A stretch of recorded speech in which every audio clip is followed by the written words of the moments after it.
This is Global Storyline with your host, Dean W. Arnold, where we examine events current and past and place them in the global storyline. Tonight's guest is James Perloff. He's the author of The Shadows of Power. That's an expose on the Council on Foreign Relations. That book has sold over 100,000 copies. He's also written two books about the evidence against Darwin's theory of evolution. One of them is called Tornado in a Junkyard. He wrote for the New American Magazine for nearly 30 years. His newest book is Truth is a Lonely Warrior, which is a comprehensive look at the occult-motivated drive for world government. He also wrote the script for Free Mind Films' latest documentary, Shadow Ring. I consider you can see his work at jamesperloff.com, jamesperloff.com. I consider James to be one of the most compelling writers and speakers today in the media, and it's a privilege to talk to him today. How are you doing, James? I'm doing good, and after listening to your interview with Jay Dyer, I was quite impressed, and very happy to come on the show with you. It sounds like a really well-informed Christian. Well, thank you very much. I want to ask you a question. Do you go by Jim or James? Most of these interviews, they call me James. Okay, but, I got you. Most informal conversations, it's Jim. In the deep inner circle. All right, when you're at when you're meeting with your after you get the secret password. I was going to say when you meet with the secret society brethren, it's Jim. Okay, so our topic today is Christian Zionism, and this is based on a very lengthy article that James recently published. Which exposes and criticizes the false and the flawed idea that Israel has a biblical right to the land of Palestine, and that the Jews today continue today as God's chosen people and are continuing the kingdom of God in a sort of a Jewish track as opposed to the Christian track. And his article talks about the great harm that idea has caused modern Christians who champion this false theology and how it so heavily shapes foreign policy today. So it's a heck of a topic. There's all sorts of aspects to it. There's a lot of landmines you can step on. I encourage everybody who hasn't to read the article. It's at jamesperloff.com.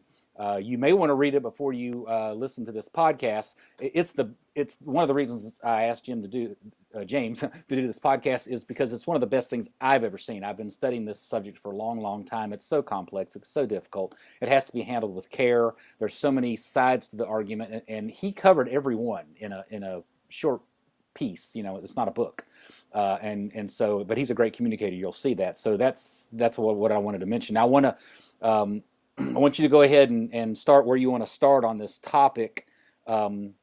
You might want to give us a brief understanding, like 30 seconds of what kind of Christian you are so people can kind of get a read on that. But I want to give one caveat before we get started, which is I'm a very dedicated member of the Orthodox Church, Eastern Orthodox, like Greek Orthodox. I'm technically part of the Orthodox Church of America.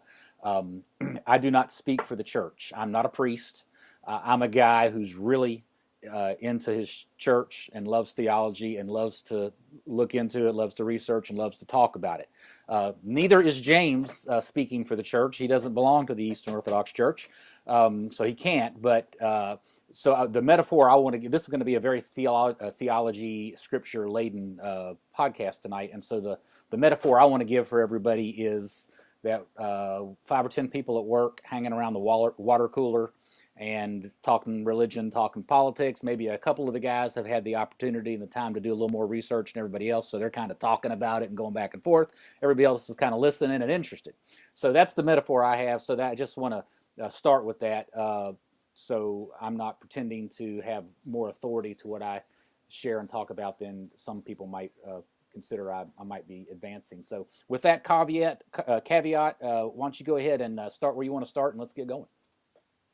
Okay, I actually want to start with some caveats. The Christian Zionism was infiltrated into what we call the fundamentalist churches. And so the first caveat is that I want to mention this article is actually called Part 2 of the War on Christianity. Part 1 was about modernism. And I just want to make sure that the fundamentalists who might be listening in understand that I'm not singling them out, because I actually think that if you've got a choice, obviously, between a modernist and a fundamentalist church, you're much better off at a fundamentalist church. let's just mention just briefly the modernists before we transition over to the. Let me piggyback off that. I agree with you. Hmm? Yeah, we're not picking on the fundamentalists. I'm a big fan of fundamentalists. I grew up a fundamentalist in many Right. ways, and in the culture wars and all sorts of things, fundamentalists are huge allies, Right. and many, if not most or whatever, fundamentalists really love the Lord and are really seeking God. So this isn't singling them out or whatever. This is just when the enemy has started to sneak his way, and when the snake has slithered into the church a little bit, and the camel's got his nose in there, in the really good places where Jesus and the Bible is being taught. That's an alarming thing, and so that's what this show's about. Yeah, a lot of my writing, of course, has been on the New World Order. That's what my latest book, Truth is a Lonely Warrior, is about. And they have definitely infiltrated into religion and into the churches. We know that the head of the Luciferian New World Order, financially speaking, is the Rothschilds, and they have their satellites in America. They had their J.P. Morgans and their Rockefellers, and the Rockefellers were the ones who funded the modernist movement. And you had this around 1900, you had this fundamentalist modernist split. Just to explain why they had to downgrade Christianity, and that's what modernism did. You look at modernism, and you're familiar with Charles Augustus Briggs and the introducing higher criticism. But basically, what the modernists started to say in America in the late 1800s was that the Bible wasn't really the Word of God. It was full of errors. They challenged the divinity of Christ. He did not die in atonement for our sins. He didn't do any miracles. There's no virgin birth. There's no resurrection. There won't be any second coming. Now, if you've ever read, I know you must have been to a lot of Bible studies. I certainly have. And people will really argue over stories when the Apostle Paul, though something he says is kind of a gray area, and you can debate it one way or the other. But that's not what the modernists were doing. They were actually attacking every fundamental doctrine of the Christian faith. And as I look back on this, I sort of reverse engineered what the Rockefellers were doing. And I realized that because Christianity is unique, offering salvation through Jesus Christ and the uniqueness of his resurrection and his miracles, they had to downgrade it because they wanted to create a one world religion.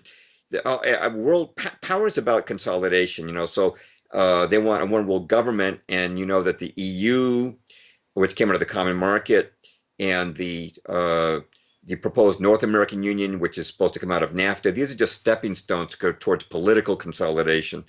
You see a consolidation in the business world where you've got all these mergers. So you had the Rockefellers take their Chase Bank, and they merged it with the Warburg's Manhattan Bank. Of course, Paul Warburg was the founder of the Federal Reserve. And then Chase Manhattan merged with J.P. Morgan and became J.P. Morgan Chase. If you have fewer and fewer corporations, they're merging. They also want mergers of religions to get them all under control. And that's what ecumenicism is. And so the Rockefellers were very behind ecumenicism. But to get Christianity to blend with other faiths had to be downgraded into just another religion. You had to take out that divinity of Christ and the uniqueness of Christianity. So that's why they started funding seminaries like Union Theological in New York City to downgrade the faith. Didn't you have a connection in your article between Rockefeller and one of the founding fathers of modernism? Went to his church, he funded him or something? When we're talking about Harry Emerson Fosdick. Yes, just mention that connection. Yeah. You start, you begin the show by citing the Rothschilds and the Rockefellers, and there's some people who will track with you, but other people are like, what? But so a couple anecdotes like that are helpful. Let's make these connections. In 1922, there was a pastor named Harry Emerson Fosdick, and at the First Presbyterian Church of New York, he gave this sermon called "Shall the Fundamentalists Win?" and he attacked all the fundamentals, several of the fundamentals of the Christian faith. And he said that people who held these views were intolerant. Well, he was expelled from that church after a heresy investigation, but was immediately hired as the pastor of John D. Rockefeller's Riverside Church. And John D. Rockefeller paid for 130,000 copies of his sermon to be distributed.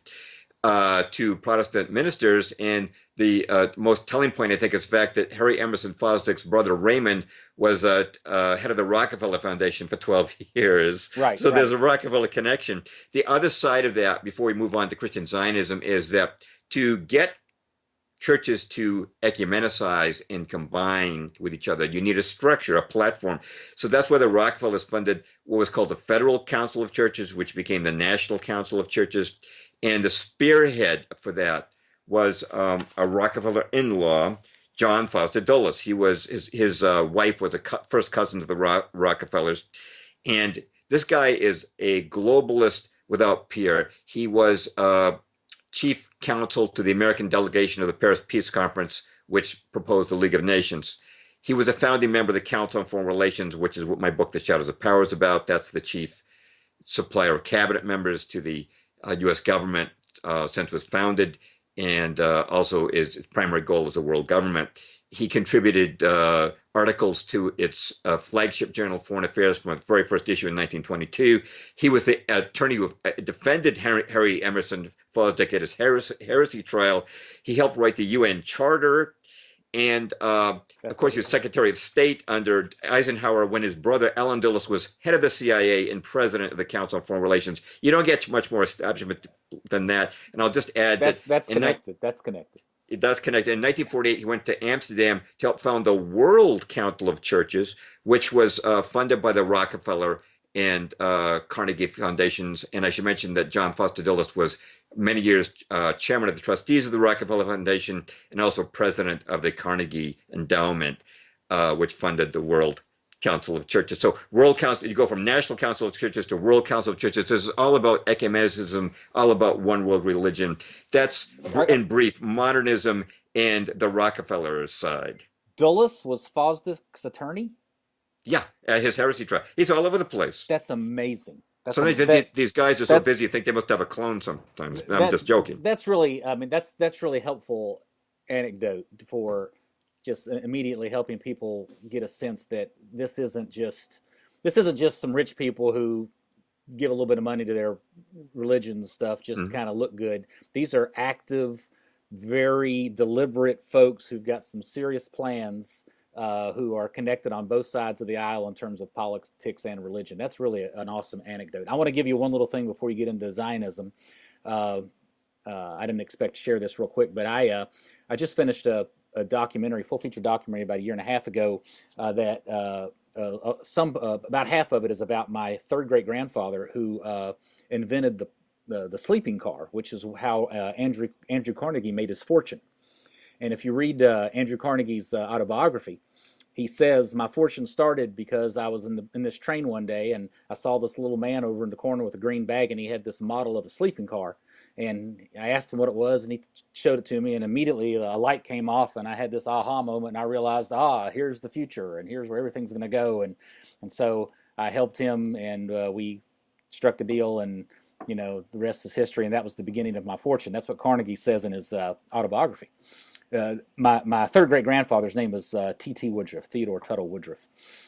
Excuse me. Well, the truth is, Woodruff already had a company going. He was quite a distinguished guy. He had sleeping cars on 20 different railroads before he ever met Carnegie. Carnegie made up the story out of whole cloth. Oh. And Carnegie, Woodruff, when he met Carnegie, was in litigation with George Pullman, who had copied his patent and just started making train cars and competing with him without anything. The way of the world. Yes, and so when Carnegie finally bought enough stock to have controlling interest in Woodruff's company, he went over, shook hands with George Pullman, struck a deal with him, kicked Woodruff out of the company, and went on to make billions of dollars. And then and so my grandfather was fighting him in court for the next couple of decades, and then one day he died mysteriously in a train yard when he was really ramping up the ammo. So it's a fascinating little story, but so I do have a little bit of personal connection to these robber barons and these same guys who built these foundations that have been critical to shaping the 20th century. You certainly do, and it's just interesting you mentioned the autobiography of Andrew Carnegie, because I quote from that in my books on Darwinism and in my PowerPoints on it, which I'll be giving at my church actually just in a couple of weeks, because in that autobiography, he attributes his atheism to the teachings of Charles Darwin. And I often employ that quote as an example of how Darwinism helped to generate atheism in America, but that's a whole different story. We can do a show around that too. But in any event, you had this fundamentalist modernist split, because as the modernists were attacking the fundamental doctrines, there were other people who said, well, we're going to stand by the Bible. We're going to do what's right. We believe the Bible is the Word of God. We do believe in the resurrection. But you've always got to be looking over your shoulder, and it turns out that these guys got infiltrated too. And the two characters we kind of want to focus on tonight are going to be briefly John Nelson Darby, but mostly Cyrus Scofield, the author of the Cyrus Scofield Bible. But here's where I have to put up a couple more caveats at the beginning. One is that people who criticize Zionism or criticize the modern state of Israel are almost knee-jerk criticized of being anti-Semitic. So I just want to bring out the fact that I'm half Jewish myself. Perloff is actually an Americanization of Perlovsky. The Perloffs were a Russian Jewish family. My mother was not Jewish, but my father was. So I'm half Jewish. I'm not motivated by anti-Semitism. Let's lay that on the table at the beginning. I'm 100% against racism of any kind. The other thing, the other caveat that I wanted to mention is that when I speak about Zionism, I am not in any way condemning all Jews or suggesting that obviously many Jews are not Zionists. As a matter of fact, my father, I didn't even know he was Jewish until I was in my 20s, because he didn't talk about it. None of his friends were Jews. He never went to synagogue, and I don't remember him ever mentioning Israel once. So he was an Americanized Jew is what he was. And there are many Americanized Jews or assimilated Jews in other cultures. So although I'm going to be talking about Talmudic and Zionist Jews and their particular agenda with Israel, I'm not in any way blanket stereotyping Jews. So I just want to make that clear as well. We're talking about an individual agenda that has been supported by certain people. Yeah, it's like talking about how terrible America is to go into the Middle East and kill all kinds of Iraqis and stuff. I mean, half or more or whatever of the Americans I know on the street, they're against it too. You can't just make blanket statements, but there are true movements and ideologies and political forces that do evil things that you have to point out. Right. By the way, I guess I should make a minor technical caveat. I know when Jay Dyer was on your show, he was smoking a cigarette. And I was laughing because I said, okay, now we're going to lose these various denominations. And right. So I just want to mention that what I'm drinking tonight looks kind of like a beer, but it's actually Reed's extra ginger brew. It's just good on the throat. My throat gets dry real quickly. Well, you just lost a whole bunch of Christians. No. That's non-alcoholic. That's what I'm saying. It's ginger ale. You just lost a bunch of drinking Christians. Okay, well, you're right. No matter what our habits are, there's bound to be people who don't share those habits who we're going to lose. So again, that's one of those sacrifices we make in media. All right. So with all our caveats out of the way, let's talk a little bit about the theology that, I've got their pictures here. I'm not really versed in using graphics, but John Nelson Darby was that works just fine. Go ahead. That's okay. Founder of dispensationalism, and then his disciple Cyrus Scofield, who wrote the very influential Scofield Reference Bible. I want to stop you just for a second. A lot of people will know what you're talking about with Scofield Reference Bible, but a lot of people won't. But up until probably like 1975, before churches started to get a little bit cooler and a little bit cooler and a little bit cooler, almost every church you'd go to anywhere. I mean, almost every church you'd go in there and you'd have your typical church, little country church, whatever. You got two sets of pews on both sides, and you walk down the middle and the whole thing. And then behind the pew, you'd have this little rack, and you'd have a couple of hymnals. And in the middle, you'd have this black book, which was a Bible. And like 98% of the time, it was a Scofield Bible. And a Scofield Bible is a Bible that has little footnotes and commentaries all throughout the Bible that kind of help you explain and understand what the Bible is. Well, this was so. I mean, it's like Google today. I mean, for Christianity, the Scofield Bible was just ubiquitous. There's a word. So I just want it's for people who aren't familiar with it. It was a huge phenomenon and had a major shaping on evangelical Christianity, Bible Belt Christianity, etc. Right. Now I'm gonna have to try and top you find a bigger word than ubiquitous. Okay. Good Now, luck. no, William F. Buckley, I'm not. But anyway, Darby and Scofield developed a theology, and we won't go over all claims of this theology, but for our purposes tonight, one of the major claims was that God wanted the Jews to return to Palestine, and that this was what the Bible was in fact commanding. And another thing they said that I'll just mention, even though we're not really going to go into it, but I think was very harmful, was they preached this doctrine of separation, that Christians should not involve themselves with movies and business and politics because those are worldly things that should be left in the hands of worldly people. And we can all see what the impact of Christians separating themselves from the culture has been in the world we see today. But they also had Darby is largely considered the father of not only dispensationalism, which separates history into 7 different dispensations, of which supposedly we're just in the 6th now, but he's also largely credited with fostering the idea of the rapture, the pre-trib rapture, that Christians will be raptured off the planet before the Antichrist gets his gig going, as it were. So these are some of the things that they were saying. And just to explain how Christian Zionism fits into this New World Order, we haven't really gotten into it yet, but of course the Bible does talk about the beast and the Antichrist. And of course, you had actually emailed me. We emailed a little bit back and forth about the preterist view. And I think we agreed that there were certain things that were definitely fulfilled in 70 AD in Jerusalem, but not everything in Revelation or in Jesus' word has yet been fulfilled. And I think there's a general consensus amongst most Christians that there will be a ruling of this beast over the world. And of course, to govern the world, you need a world government. And that's where you get these stepping stones of NAFTA and the EU and these the League of Nations, the UN, are all stepping stones in that direction. It's really, in other words, the Antichrist isn't going to just show up and say, presto, here's my world government. It's actually being built for him right now. But where Christian Zionism comes in is every government has to have a capital, like our capital is in Washington, D.C.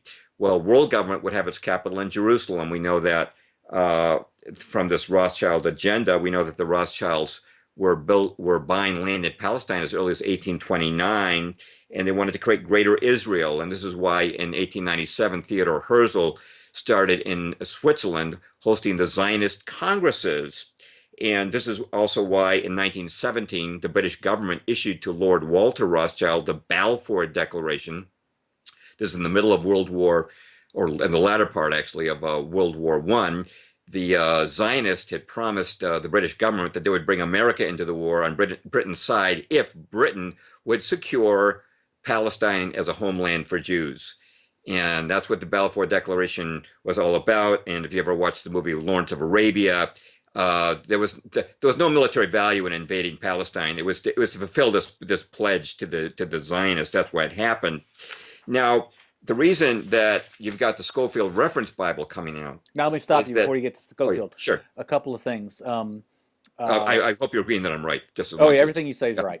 I'm First just kidding. Do you have you don't have to have an answer for everything handy, but do you have any source or quote for this saying that the New World Order wants Jerusalem as its headquarters?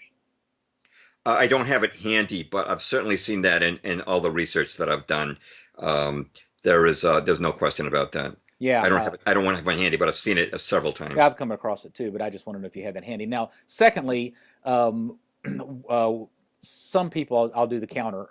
Some people will say, well, what's so bad about finding a homeland for the Jews? Well, what's bad about it is that the Rothschilds have been behind every major war. We're going to connect them later to 9/11 and connect Israel to that as well.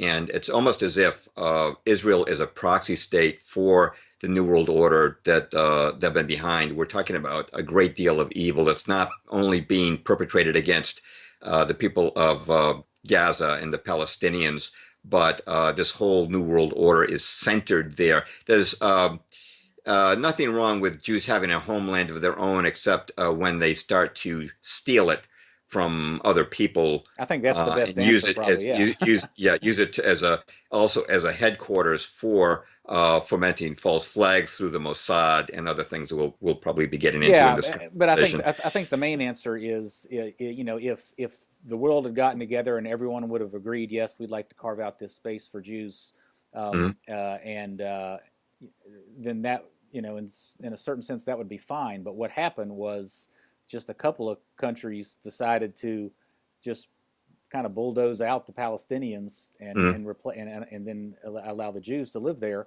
And it was stealing of land and displacing of peoples against their will. And Right. 100 years later, we're still got all kinds of conflict and wars because of it. Right. In fact, the Balfour Declaration specified that nothing should be done that would infringe upon the rights of the current residents of Palestine. That obviously was that provision of the Balfour Declaration was completely neglected. But you're quite right. Nothing wrong with Jews having a homeland.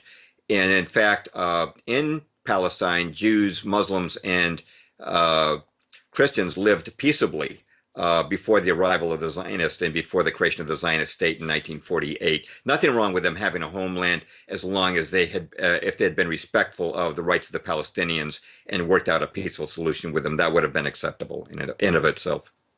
But there's a much broader agenda, and the importance, the very Middle Eastern wars we're fighting right now have been more than just about oil, and more than about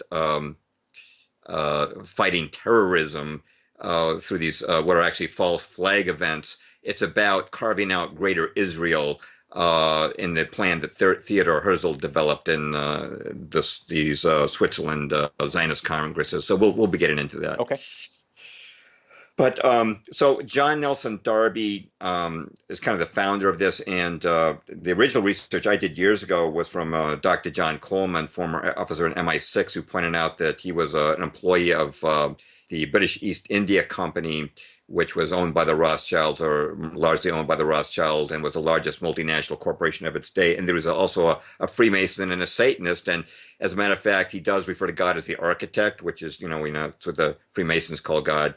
And he also was a Satanist, and he actually wrote a Satanic Bible. And I didn't want to dwell on it in my article. So if you go to my article called "The War on Christianity," Part 2, Christian Zionism, I have a hyperlink there to a major piece which shows the satanic content and nature of that Bible. But I'll give you just one example for tonight. In the King James rendering of John 6:69, Peter said to Jesus, "And we believe and are sure that thou art that Christ, the Son of the living God." Now, Darby rendered that, "And we have believed and known that thou art the Holy One of God."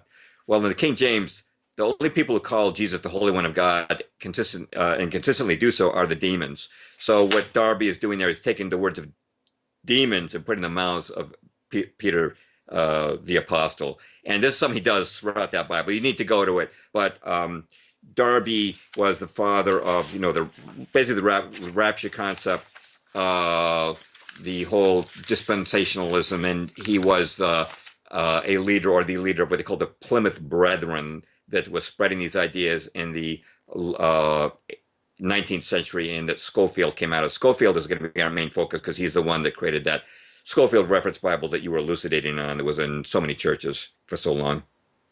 And just to provide a little context, up until the early 1800s with Darby, there really was no serious established belief anywhere in Christendom of the idea of a pre-trib rapture, the idea of a 1,000-year reign of Christ that followed the church age. These were all not believed by the historic church. There was even a council, and I think 431, a church council that condemned the belief called Chiliasm, Right. which is the physical 1,000-year reign of Christ. The church basically said that the creed says that the reign of Christ is eternal and will never end. And so if you got a 1,000-year reign where he's physically on the earth, it's like it's only for 1,000 years. The church has always taught historically that Christ, when he ascended to the right hand of the Father at the ascension, that kingdom has started now and will rule forever and ever. And the 1,000 years that's mentioned only one time, which is in the book of Revelation one time, is Right. metaphorical. That's a symbolic book. It's metaphorical of the reign of Christ forever. And this has always been the historic teaching of solid, stable, thoughtful Christianity. The historic Orthodox Church, the Catholic Church, the other traditional churches all held this. Martin Luther didn't hold it. Calvin didn't hold it. None of these people hold this crazy doctrine. And then all of a sudden in the 1820s, this very suspect character, Darby, and then followed by Scofield, that you're going to tell us more about, they invent this whole new thing called dispensationalism, called the pre-trib rapture, called the millennium, 1,000-year physical reign of Christ. None of it. It's all heresy. But go ahead. I'm so glad you said that. We're really on the same wavelength here. And it's interesting you mentioned the condemnation of Kiliism, because I have in my article on Christian Zionism, I have an embedded clip from Brother Nathaniel, who, as you know, is not only an insightful political commentator, also is someone who was Jewish and converted to Eastern Orthodox himself. And he talks about the condemnation of Kiliism in that clip that's in my article on Christian Zionism. I've listened to a lot of Brother Nathaniel. He's very sharp. Now I got to give another caveat since you brought him up. First of all, I think he gives the date as 381. He has the wrong date, but that's okay. That's not a big deal. Oh. But he's actually, there's been some Orthodox leadership that has basically warned people away from him, because he's said some things that aren't quite right, and he's also wearing the uniform of like an Orthodox priest, and he's not one, and he's done a few things that just aren't quite kosher, no pun intended, and so I just want to. He's a little bit of a suspect character out there. When I do research, I get truth and fantastic research and facts from all sorts of suspect characters. So I'm able to separate the truth out from the character themselves. So I do get some material from him, but since you brought him up, I just had to bring that up as a caveat. Okay, sure. Well, the more caveats we get, I think probably the more we tweak and fine tune things and get a little closer to the truth, because the truth does often require a lot of vetting.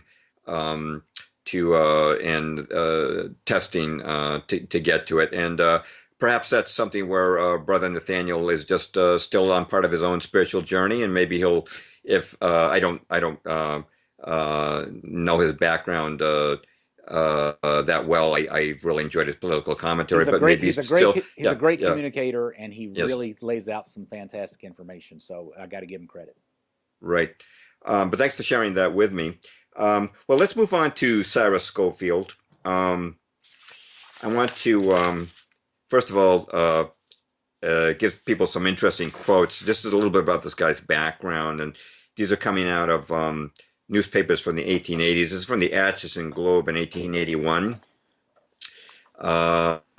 Says C.I. Scofield, who was appointed United States District Attorney for Kansas in 1873 and turned out worse than any other Kansas official, is now a preacher in Missouri. His wife and 2 children live in Atchison. He contributes nothing to their support except good advice. And then that same year, the Topeka Daily Capital said, quote, Cyrus Scofield, formerly of Kansas, late lawyer, politician, and shyster generally, has come to the surface again and promises once more to gather around himself that halo of notoriety that made him so prominent in the past. The last personal knowledge that Kansans had of this peer among scalawags was about 4 years ago. After a series of forgeries and confidence games, he left the state in a destitute family and took refuge in Canada. For a time, he kept undercover, nothing being heard of him until the last 2 years when he turned up in St. Louis, where he had a wealthy widowed sister living, who has generally come to the front and squared up Cyrus's little follies and foibles by paying good round sums of money. Within the past year, however, Cyrus committed a series of St. Louis forgeries that could not be settled so easily, and the erratic young gentleman was compelled to linger in the St. Louis jail for a period of 6 months, unquote. So his, not to say you have to believe everything in a newspaper of that day, but there's no question he's involved in confidence games, forgeries. His best biographer is Joseph Canfield, who's written this book, The Incredible Scofield, in his book. Very detailed, very well footnoted. And he notes that these charges against Scofield were inexplicably dropped. He says, quote, the very sudden dropping of the criminal charges without proper adjudication suggests that Scofield's career was in the hands of someone who had clout, unquote. And, well, he says that he converted to Christ around in 1879 in his law office in St. Louis, which couldn't quite be right since he was not a member of the bar in Missouri. Although he may have had some kind of paralegal office, and he may have had something similar to that. And he very rapidly became a pastor. By 1881, he's already a pastor, no seminary training or anything. He's already a pastor in St. Louis. And then in 1882, moves down to Dallas and becomes pastor of the First Congregational Church down there. And it's been suggested, and I believe it's probably accurate, that the reason he moved down to Texas was that his background, his criminal background and his abandonment of his family was too well known in the Missouri-Kansas region. And it turns out there were some power brokers in his denomination down there in Dallas, including the Dealey family, which you've heard of, Dealey Plaza, and they were the owners of the Dallas Morning News. And some people would say, well, so what if he was involved in confidence games and forgeries before his conversion to Christ? Because we're all sinners before we converted to Christ. And if the guy became born again, that's really a non-issue. But the problem is, and you can interrupt me anytime, No, you're good. that there were still issues after his conversion. After he was a pastor in Dallas. I will interrupt you because I want to whet everybody's appetite.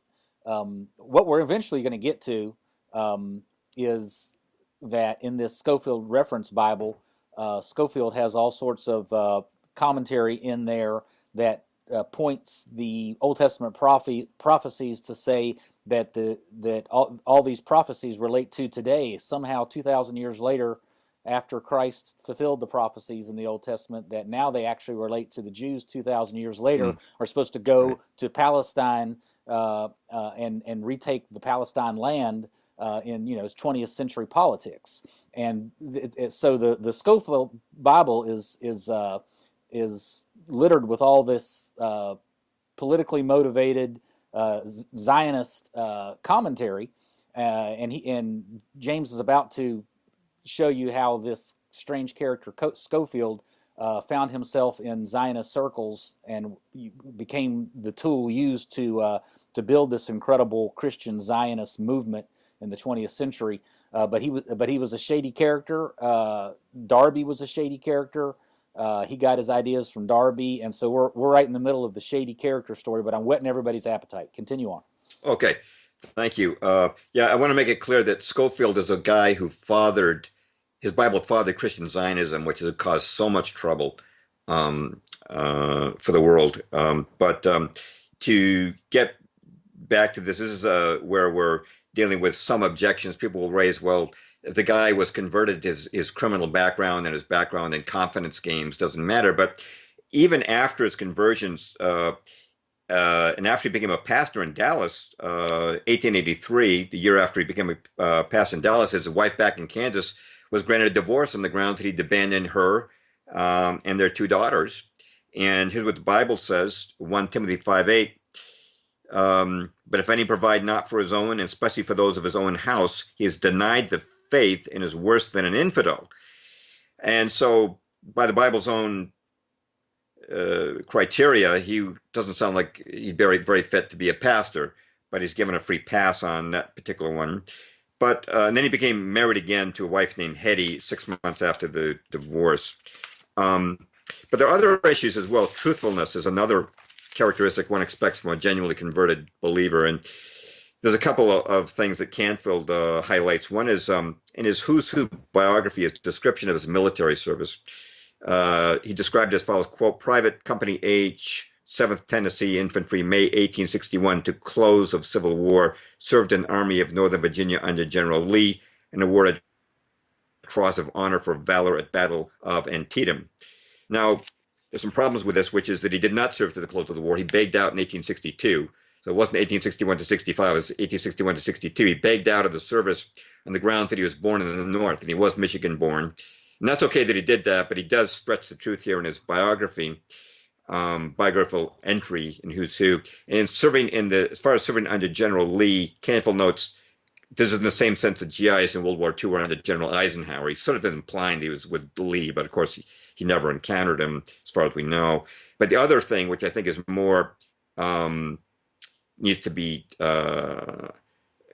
have attention called to it. He says it's awarded the Cross of Honor for valor at the Battle of Antietam. Well, actually, if you look at pictures of the Confederates, you will not see them wearing medals and ribbons because it was a frill. The South could not afford to give out medals. He did not get any medal for valor at Antietam. He may well have fought there. He did fight in that battle. I wouldn't be surprised if he did fight valorously. But the Cross of Honor, which he's talking about, was actually a decoration which the United Daughters of the Confederacy started giving out in the year 1900 to all dishonorably discharged Confederate veterans. So it had nothing to do with his valor in a battle. And so again, he's certainly playing with the truth here in his description. But the worst part is his claimed doctorate. Now, if you go into the Scofield Reference Bible, it says by Reverend C.I. Scofield, D.D., Doctor of Divinity. And he started to call himself Dr. Scofield in 1892, which is a good while before the Bible, his reference Bible came out. Now, the problem is, where did this doctorate come from? He never went to university, never went to a seminary.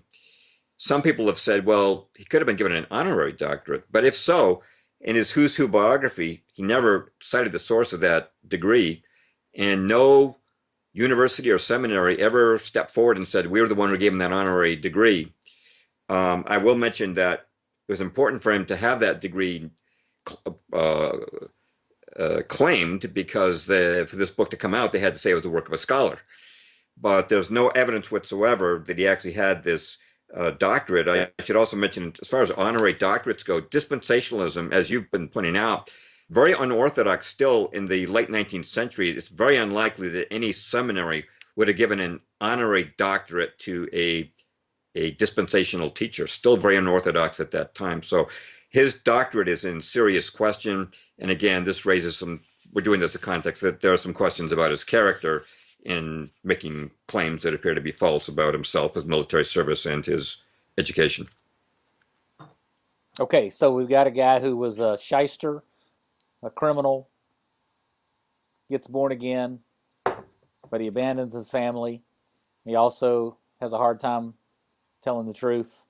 So he's a man of suspect character, which helps connect the dots when you get to the next part where you're going to talk about his special connections. Right.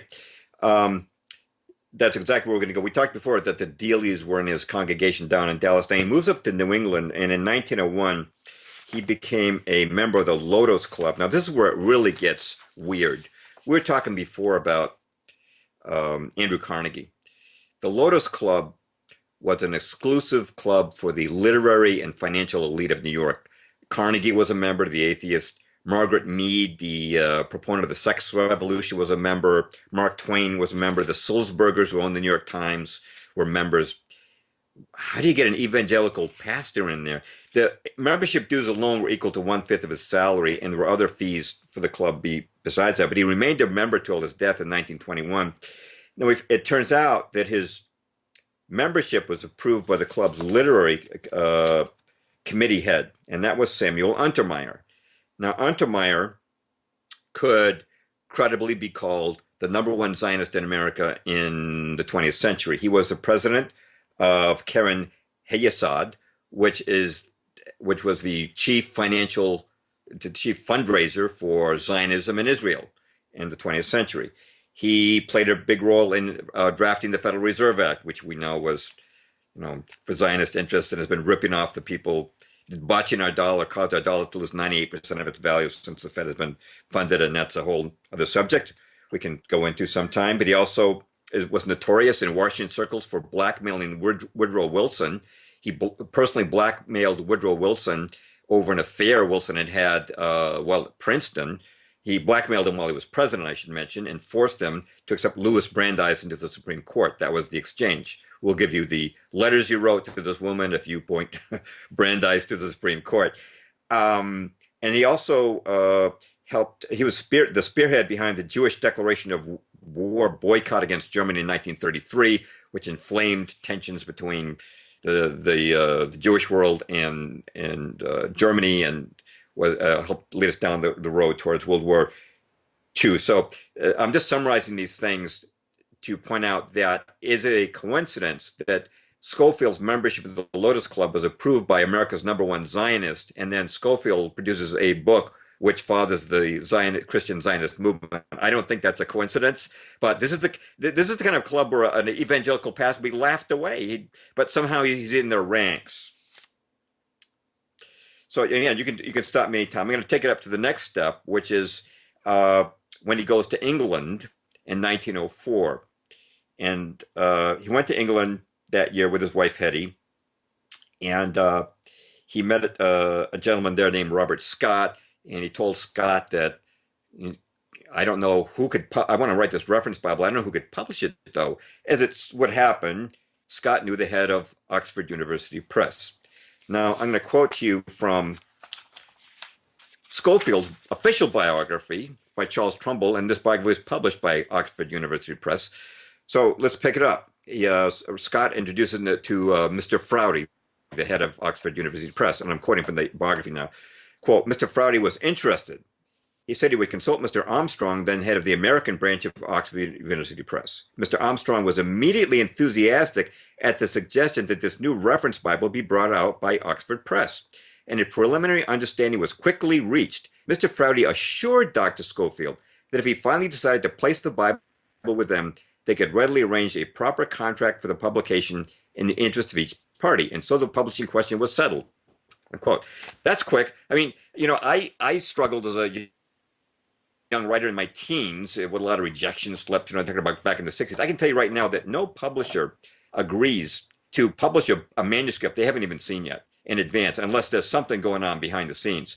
And the only exception would be if you're a best-selling author. If you are a Stephen King and you've had a string of bestsellers, any publisher will say, you're money in the bank, we can count on this. But Scofield had never written a book, with the exception of Rightly Dividing the Word of Truth, which was self-described as a pamphlet. So Oxford University Press, which they I've read from other biographies, was owned by Zionist Jews and was certainly into socialism, what they call Fabian socialism, and was not a Bible publisher. Why are they suddenly interested in a fundamentalist Bible? It just doesn't make sense. You can see the connections happening here. Oxford University Press would agree up front to publish the Bible makes no more sense than Scofield getting into the Lotus Club. You can see that the same forces. I should mention, by the way, that according to David Icke, he's written an article saying that when he got into the Lotus Club, he was introduced to major Jewish financiers such as Bernard Baruch and Jacob Schiff, which is believable because they were friends with Untermeyer. And suddenly Scofield has this money to travel to Europe. It cost a lot of money back in those days to take a trip to Europe by steamship. And how does this pastor suddenly get all this money? So he's got connections. He's got handlers. He's got people who are moving him along. And there's one more thing I want to say about this, and this is very important. The date, 1904. In January of 1904, Theodor Herzl, who had been heading up these Zionist congresses in Switzerland, went to Pope Pius X, and he asked the Pope if he would give the Zionists their blessings for a Jewish homeland in Palestine. And Pope Pius X rather politely told him, no, the Catholic Church cannot do that. We cannot, Jews may go there, but we cannot endorse your taking over this land. That was January the 26th, 1904. We don't have the exact date of Scofield's trip to England. We know it was early 1904. to connect the dots, it appears very likely that once the word was received that the Catholic Church would not endorse the Zionist takeover of Palestine, it became essential to bring in the Protestants. And this is, of course, where Scofield was being groomed. And this is, of course, what the Scofield Reference Bible did. It convinced the remolded Protestant theology to fit the Rothschild agenda and say that the Zionist Jews had to take over Palestine. I don't think the timing is obviously not coincidental here. And alarm bells went out. The Zionists had to have the agreement of the Christian community to take over Palestine. They could not have done it without Christian support. When the Catholics said no, it became essential to have the Protestants on board, and thus we have Scofield traveling to England and meeting with the heads of Oxford University Press in 1904. And then he produces a commentary of the entire Bible in a few months. Well, it's interesting. He went from England to Switzerland, and one of the questions I have to ask is, why go to Switzerland to write a reference Bible?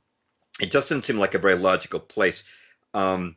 It's been pointed out that John Calvin had a library there, but as far as I know, Scofield was not versed in foreign languages. I don't know that he could have made much use of it. And, it just doesn't make a lot of sense to go to Switzerland, but Switzerland was where they were holding these Zionist congresses, although I don't believe they had one in 1904. But that might be the reason he went to Switzerland. I should also mention that Switzerland was regarded as a center of Freemasonry and, of course, of banking. We know all about the many secret bank accounts that are kept there. And this probably has more to do than John Calvin's library, with Scofield going to Switzerland to spend 9 months to work on his Bible. Then he goes back to America in 1905 and goes back to England and some say to Switzerland again in 1906. And then in 1907, he officially signs his contract with Oxford University Press. And in January of 1909, his Bible is first published. And so this, as you were just pointing out, it wasn't months, but it was nonetheless a very short amount of time to produce a reference Bible. Most men, it would take a lifetime of work to get a reference Bible up, but he manages to turn this thing out in a very short amount of time. I'm looking forward to you giving us a couple of specifics, examples of the comments on certain scriptures that make apparent the blatant Zionist agenda in the Scofield Bible. Well, there was a strategy to this. You've already brought this out, that the Bible notes were right on the pages. Now, prior to this, almost all Bible commentaries were separate from the Bible. You would have a Bible and you have a commentary separate from that.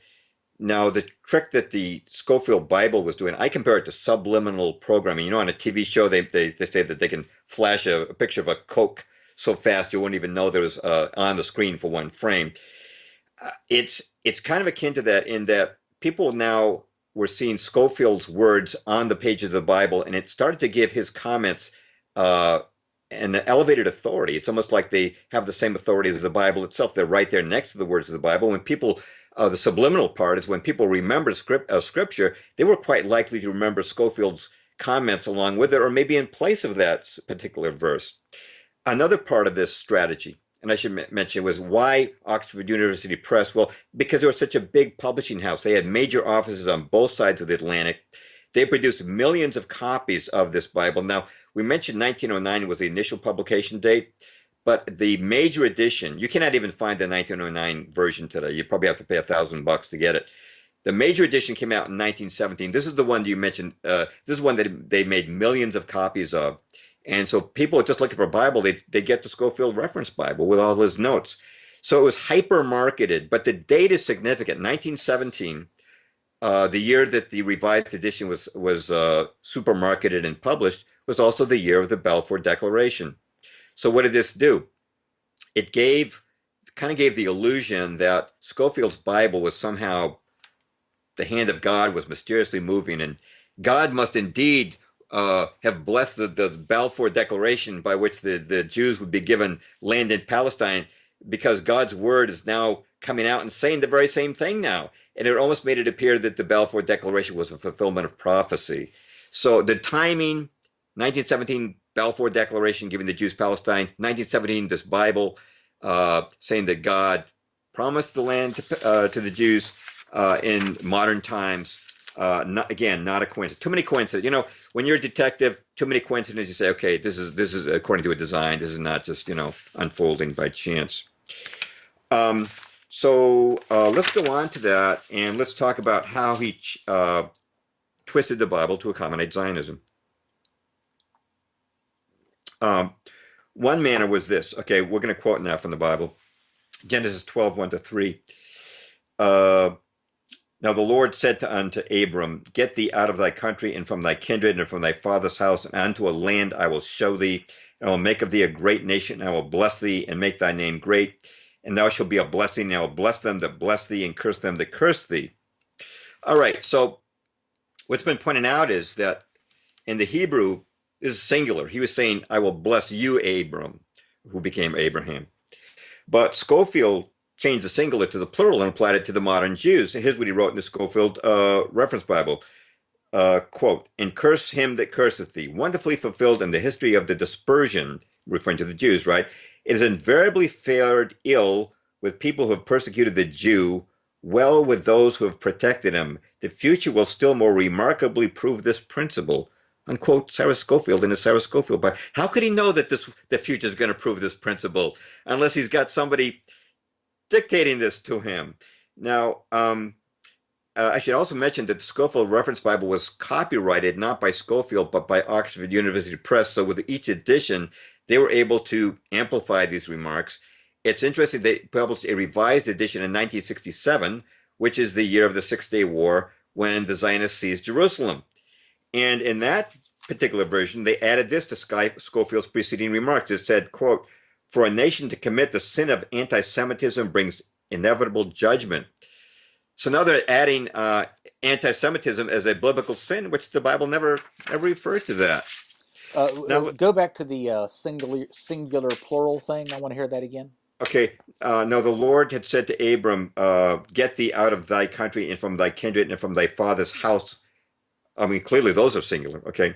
Unto a land I will show thee, and I will make of thee a great nation. I will bless thee and make thy name great, and thou shalt be a blessing. I will bless them that bless thee and curse them that curse thee.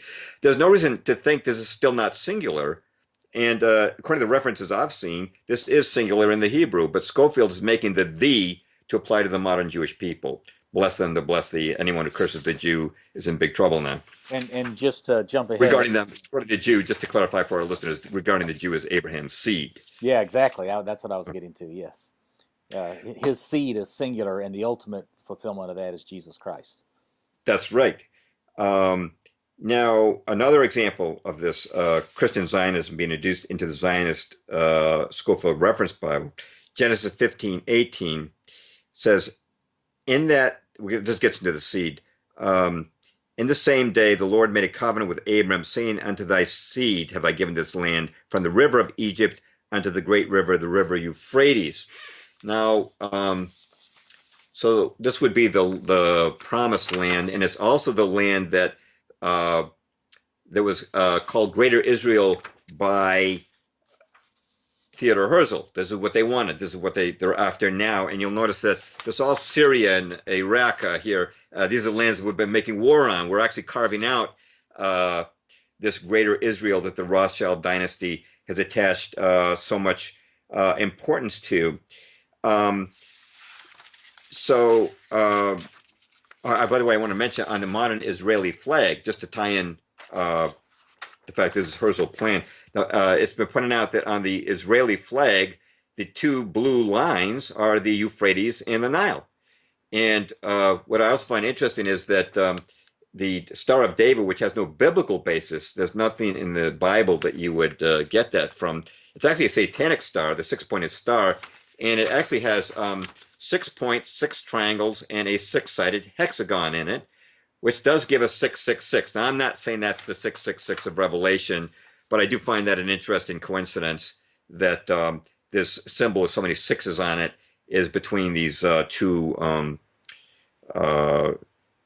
representations of the Nile and the Euphrates on the Israeli flag, which is the proxy state of the Rothschilds, who we know are Luciferian in their agenda and have been financing all these wars and are meaning to establish this ruler, this 1,000-year ruler in Jerusalem. I need about 50 footnotes for those last three sentences, but we don't have time. But the you don't. Do you have a source for the Euphrates Tigris stripes? Not in front of me, but I've certainly seen many references to that. Do you have any off the top of your head any understanding of what is the actual source of the Star of David design?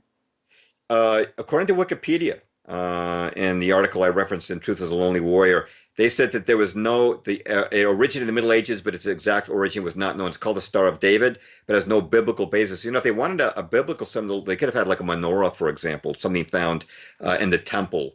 But there is no biblical basis for it. It originated in the 13th century, so it is not biblical. That is interesting. At least say that definitely. That is interesting that there's no biblical symbol that they choose. Yeah. Now, another thing about this is that Scofield made this promise of land unconditional. Here's what he wrote.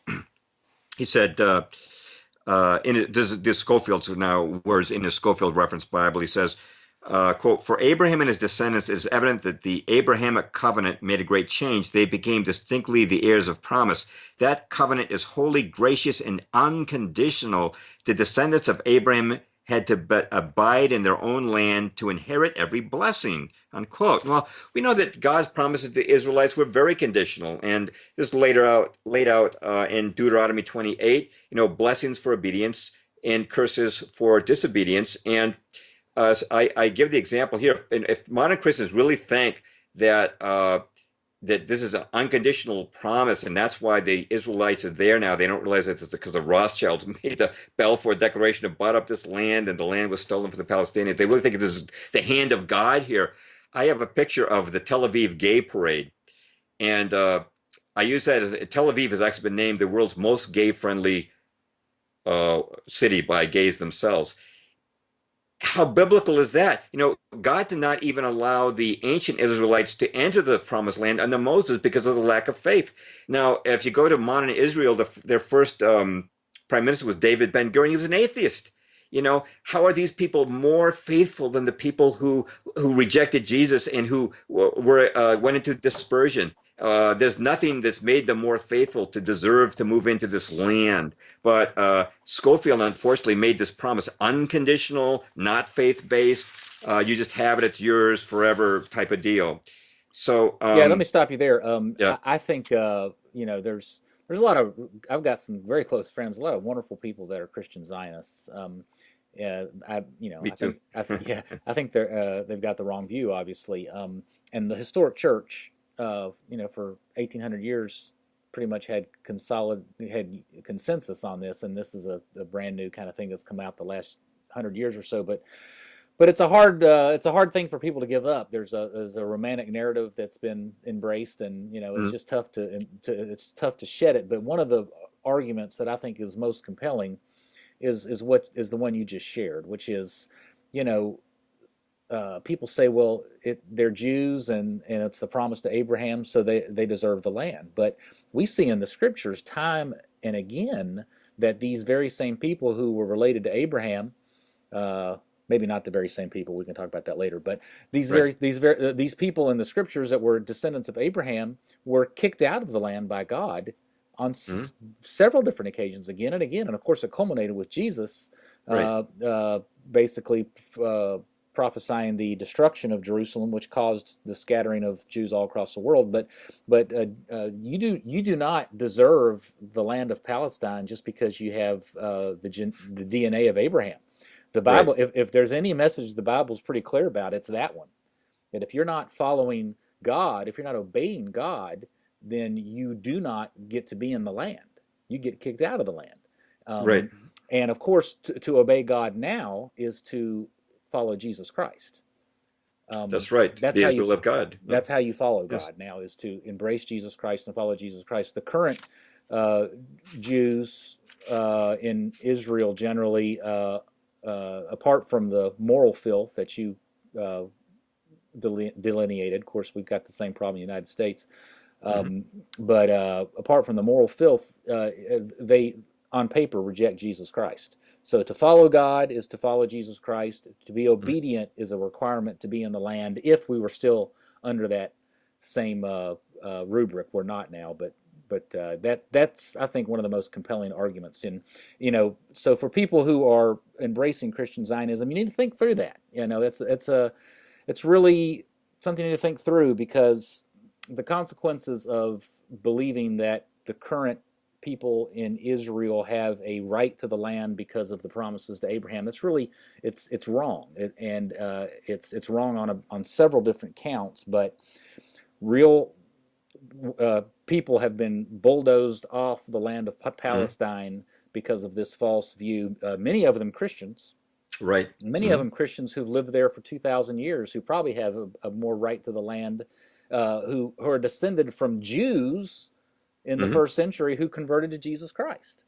Exactly. So you've got that travesty, and that the travesty against the Palestinians has caused all sorts of turmoil across the Middle East. Arabs are incensed about it. It's caused a lot of the conflict we see in our world today. There are just many reasons why this faulty thinking has caused a lot of problems. So I just appeal to my friends, Christian brothers and sisters that I love, to really think this one through, because it's a romantic narrative, but the real romantic narrative you need to embrace is that Jesus Christ came in the flesh and fulfilled all the promises of the Old Testament. And in Jesus Christ now, in his flesh and in his body, Jew and Gentile have merged, and all the nations of the earth now are the new covenant and in the Church of Jesus Christ. That's the romantic narrative we need to be embracing. So well said, and it's so refreshing to speak to a Christian who understands these things, who understands these truths.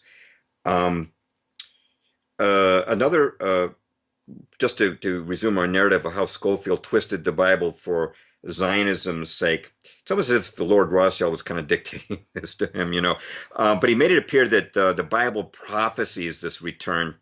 And so here's what he wrote in his Scofield Reference Bible. He said, the gift of land is modified by prophecies of three dispossessions and restorations.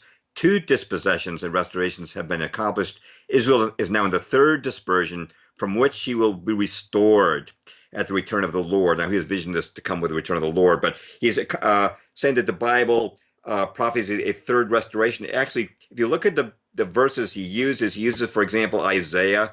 But Isaiah's prophecy of the restoration was talking about Nehemiah and Ezra, that restoration. There were 2 restorations, one under Moses when they came back from Egypt to the Promised Land, and the other was under Ezra and Nehemiah coming back to rebuild the city. But nowhere does the Bible prophesy a 3rd restoration, and he really had to twist the scriptures and find out of context Old Testament scriptures. And doesn't Jesus in his prophecy about the destruction of the temple, he says that it'll never be built again, doesn't he?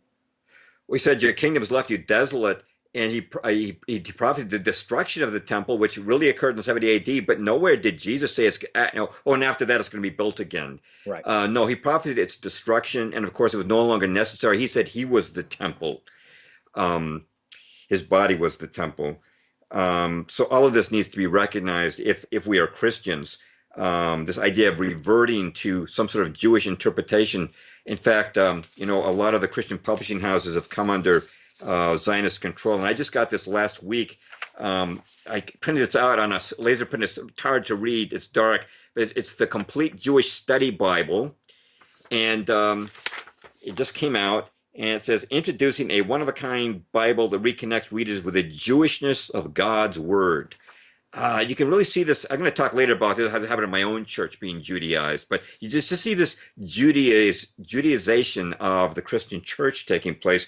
And Scofield is really the beginning of it. None of this would have been tolerated 150 years ago in American churches. I want to bring on another point. Yeah, let me give you Yeah. 2 points on that. One is, people forget that when you read the scriptures, all throughout the scriptures, one of the major huge controversies was the what they called the Judaizers, who were trying to continue on the Jewish religion, and it almost destroyed Christianity. But Paul commented on that. He called yeah, them Judaizers. yeah. Yeah. So they had to have they had to have the big council in Acts 15, where they finally Hmm. said, no, no more circumcision, no more all these Old Testament Hmm. laws, no more practicing the Jewish faith. We're going to they had a couple of things: don't do sexual immorality and don't drink blood. But Right. Hmm. just this is over with. It's over. It's done. And uh, and it's a great heresy to continue to practice Judaism. So, but that's what's happening now with Christians. They've kind of forgotten all that. Now, the second thing I'd like to mention about that is one of the reasons that a lot of evangelical Christians and others are moving in this direction is because they're so culturally starving. There's such a void. Now, as you know, I'm a part of the historic Christian church, which was been going on for a couple thousand years, and we have feasts and fasts, and we have a church calendar, and we do all these cool things. We got 12 major feasts of the church during the year, and we do all sorts of interesting rituals and all sorts of cool stuff that's all about Christ, and it's all part of the Christian tradition. But but evangelicals don't do that anymore. They just think, hey, we don't, we're not into that physical stuff anymore. It's just all spiritual. It's Hmm. some kind of Platonic Gnostic heresy. But so they're attracted to, like, let's go be Jewish, and let's go Huh. do let's build a little hut with some leaves and live in it for a day, and let's do a Saker, and let's get some weird spices and a couple other things, and they're looking for some ritual. They're looking for something that's part of your life. But if you were a historic Christian, you'd do theophany every year, where you'd go out to a river and you'd throw the cross in the river, and people dive in and come and bring it back, and during the during Pascha, you process around the church with the cross and big crowds, and you have parades, and you several times during the year you'll bring some loaves into the church, and you'll put some oil on it, and they'll anoint your head with some oil, and you eat. There's all this stuff that goes on, and we have the ritual, we have the cool stuff, we have the feasts, we've got the all the things that a human being who's made with a body yearns for. And so evangelical Christianity doesn't have that, and so they're starving, and so they reach out for strange things like Judaism.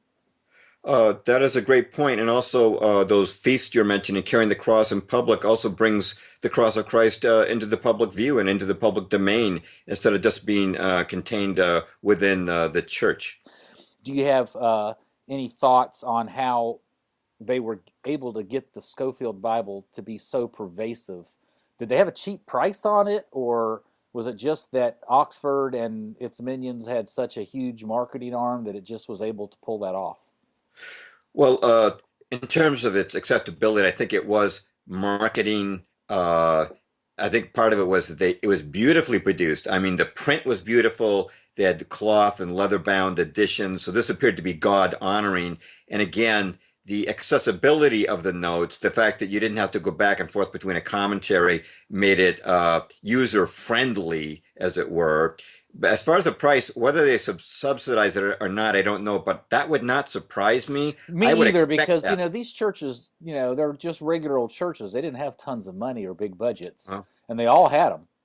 okay. I expect that There's with the got to be Rothschild fortune, I would have to say that they would have subsidized the there's got to be an price answer to that. to make, yeah. So I would say as a guess, yes, as very educated guess. I want to make one more comment about uh, Scofield's changing the meaning of the Bible. One of the things about the dispensationalism is that if a prophecy has not been fulfilled uh, in the Bible, then it must be fulfilled in the future. But the way he twisted this was the book of Joshua. This has been like Book of Joshua is supposed to be like the big reason they have the right to go in and take away this land for the Palestinians. And here's what Scofield wrote. He said, "It is important to see that the nation, meaning Israel, has never as yet taken the land under the unconditional Abrahamic covenant, nor has it ever possessed the whole land." Unquote. And that's referring to the fact that not all the people, not all the Canaanites were wiped out. But here's the thing. First of all, why is it important?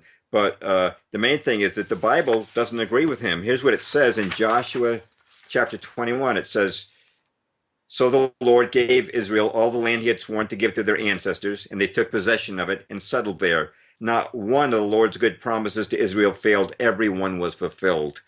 And also, if you go up to Kings, if we're talking about Greater Israel, we had that map of Greater Israel and the Israeli flag.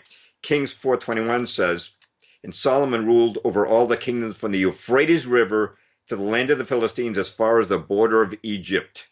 These countries brought tribute and were Solomon's subjects all his life." So they did rule that land from the Nile to the Euphrates. It was fulfilled. And this idea that the book of Joshua somehow overrides the Ten Commandments and that we now have to let the Israelites go in there and steal this land. But you were mentioning another thing, which is important, which is that there's been a lot of research indicating that the people who call themselves Jews or Ashkenazi Jews are not actually the seed of Abraham, physically, DNA-wise.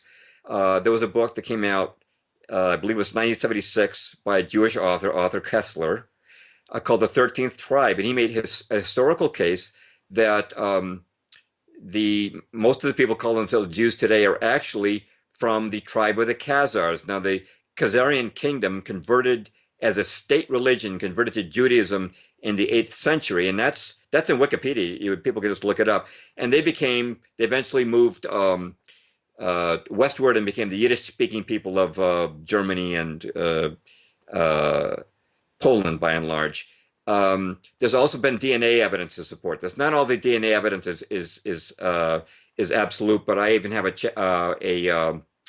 a passage in my book, Truth of the Lonely Warrior, from a New York Times article affirming the DNA evidence traces them to a Turkic kingdom, a area of Turkey, and not the Middle East, and suggests that they did come from Khazaria. So if in fact they are not genetically the seed of Abraham, then they have no claim to the land, even if you accept Scofield's interpretation of those verses. So there's whole kinds of reasons we should not be endorsing this. Yeah, that would be a huge irony. Now, let me ask you something. The Sephardic Jews. I don't know much about Sephardic Jews, but tell me what you know about them. And you made a mention in your article, I think, that they're sort of the redheaded stepchild, or they don't get treated the right way, or something. What's going on I think there? I was actually quoting from an article by Jack Bernstein, who was I believe he was Sephardic, and he talked about the racism of the Ashkenazi Jews towards the Sephardic Jews. And it has been suggested, because the Sephardic Jews are darker skinned and look more like Arabs, that they probably are more likely related to Abraham than the Ashkenazi Jews would be. But they're considered a minority group by the Ashkenazi Jews, or at least many of them in Israel today. But he calls it a Marxist, racist state. And, there are apartheid rules, and, you have to renounce Christianity if you have to be Jewish to move there, become a citizen. And we would consider that racism. We held that view in America today. They don't let any of these refugees come in, encouraging us to do the same. Creating chaos in Europe now and potential chaos for America in the future. But there's been a whole legacy of damage that's been caused. One, of course, is the ethnic cleansing of the Palestinians. I don't have it here, but there was a movie made in 1950 that was not aired in theaters called Sands of Sorrow, but it's on YouTube. And it shows the plight of these hundreds of thousands of Palestinians who were removed from their homes, living in tents.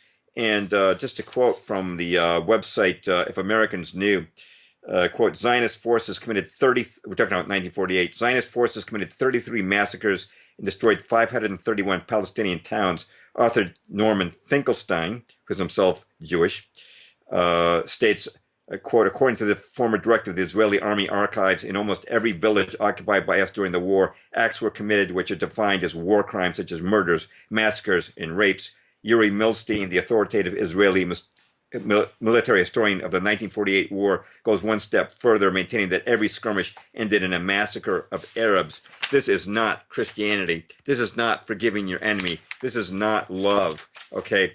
And the other thing is, we're talking off air about the Nephilim. Another thing that people need to understand about the book of Joshua, and your guest the other day, Jay Dyer, was talking about this, and I'm so on board with it because I have an article called "Making Sense of the Supernatural." We talk about this, and when the Israelites came up under Moses, the people they found in Canaan were giants. That's why they were afraid to go in. These were transhumanized people. If you know anything, as you do, about the book of Enoch, in Genesis 6, you know there were the giants in the land that were a result of intermarriage against God's will of angels and humans. That's where the giants came from. That's where the demonic spirits come. The demonic spirits that roam the earth are the spirits of these Nephilim, or giants. And there were giants in the land. These were satanic people sacrificing their children on altars to Satan. That's who God was wiping out, just as he wiped them out with the flood. Those are not the people in Palestine today. They are not giants. They aren't transhumanized, and they aren't worshipers of Satan. So the book of Joshua has no application here, none whatsoever. This is completely unjustified, and it really, I just can't stomach seeing from the pulpit of God people who are endorsing this takeover, which is so criminal. Of course, most of the people who are doing it from the pulpit are not aware of the extent of the atrocities because it's been suppressed by the Zionist-controlled media. They don't realize the extent of the bloodshed. Okay. Well, just that some of the other legacies of this, besides the horrific destruction of the Palestinian people, we created a base for false flag terrorism. I won't go into detail here, but I hyperlink from my article to all the terrorist acts, many of the terrorist acts of Israel, such as the King David Hotel bombing of 1946, the Lavon affair of 1954, where they were going to bomb U.S. facilities in Egypt, the terrible attack on the USS Liberty, an unarmed ship, except for some 50 caliber machine guns in 1967, killed and wounded 200 Americans. A week-long investigation. Israel's let off the hook. They were trying to bring us into the war on their side, the Six-Day War in 1967 on their side, and blame the sinking of the ship on Egypt. It didn't work out because the crew fought them off and got off communications to the Sixth Fleet, which sent fighters to their rescue. Then you could go on to the bombing of Libya in 1986. That is based on a Mossad false flag. This is a Mossad operation, not a Libyan operation, and this is a book called By Way of Deception by Viktor Ostrovsky, a former officer in Mossad, who details how Israel tricked Reagan into bombing Libya in 1986 for a terrorist act that Libya had not committed.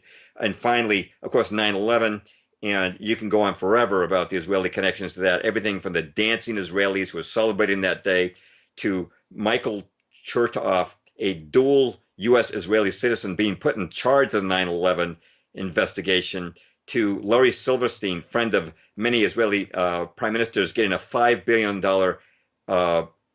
insurance payout on the destruction of the World Trade Center after he bought it less than 2 months before, or Daniel Lewin, ex-Israeli commando, sitting right behind Mohammed Atta on Flight 11.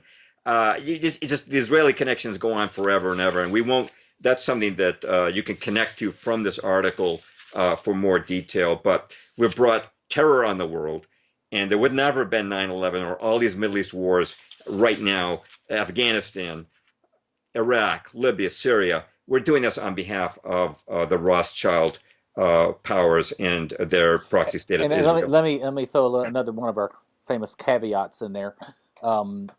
No caveats. No caveats. Yeah, we probably do need caveats. I've said a lot. Yeah, I'm sure we need some caveats after that. Oh, we'll probably need about 500 caveats for this show, but that's okay. Next time, more caveats. You're basically making a case for there's bad fruit that's come out of the original fruit of allowing land to be stolen from a people group who lived on the land. But what we're not saying is that Jews as a race are any more evil than anybody else. We're just saying that everybody is equal under the law, and that includes Israelis and Jews. We all are equal under the law, and we all have to obey the law, and we're all accountable to the law. And because you're a Jew, you don't have the right to break the law, which is doing a false flag or stealing somebody's land. And you don't have the right to do it as an American either. And you don't have the right to do it as a Frenchman either. But somehow, because of bad theology, at least evangelicals tend to look the other way when it comes to Jews and Israelis when they're doing criminal things. And that's what we're saying. It's not racist. It's just everyone needs to be equal under the law, including Israelis and Jews. Right. And that's why I did give that caveat at the outset about the fact that I'm half Jewish and that we are not talking about all Jews. We are talking about certainly a political state that has had a specific agenda and has undertaken some very evil actions against the West in order to advance that agenda. There's a very large slice of Jews who oppose Zionism. Correct. A very large slice of the Turi Karta, a great example. Yeah. Many liberal and Orthodox across the board. Right. I'm on Twitter and I get tweets all the time of pictures of Jews marching against the occupation of Palestine. There are many Jews throughout the world who oppose this violence. So again, we are in no way condemning any people as a race or as a whole. Absolutely not. Hebrews 8:13. Okay. By calling this covenant new, God made the first one obsolete, and what is obsolete and outdated will soon disappear. So the old covenant is obsolete. There is no second path to God besides Christianity. Jesus Christ is the path to God. The kingdom of God is Jesus Christ. To follow God is to follow Jesus Christ, and there is no second track for Jews. That covenant is old and obsolete. That's right, and a